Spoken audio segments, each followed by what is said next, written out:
mofo velonao ny tina avy any an-danitra say mihinana ny nofoko tsy hononana oviana orazina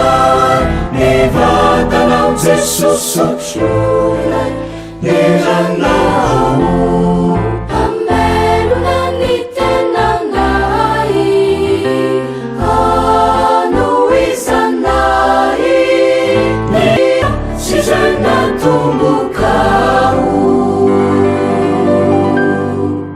Jesu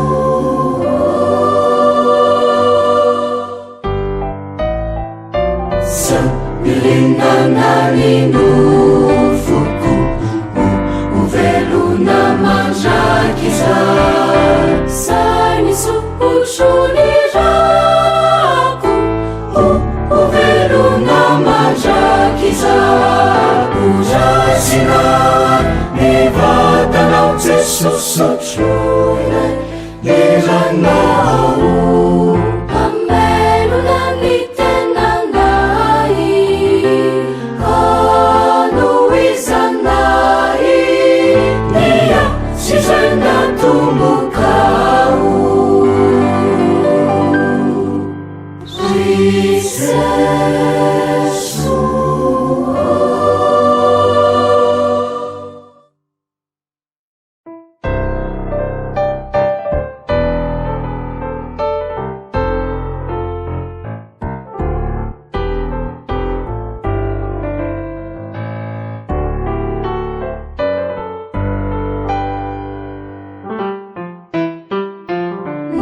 ny mofo zay omeko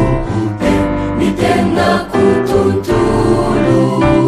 omeko an'izao tontolo izy amelomelona ny fiainany orazina ny vatanao Jesosy sotroilay ny ranao amelona ny tenanay anoizanay nia sizay natombokao Jesu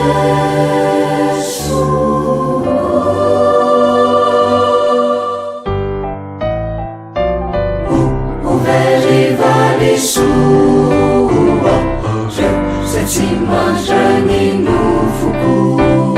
tsy hoany isan'ireo mandova ny fahanjakako orazina ny vatanao Jesosy sotroilay ny ranao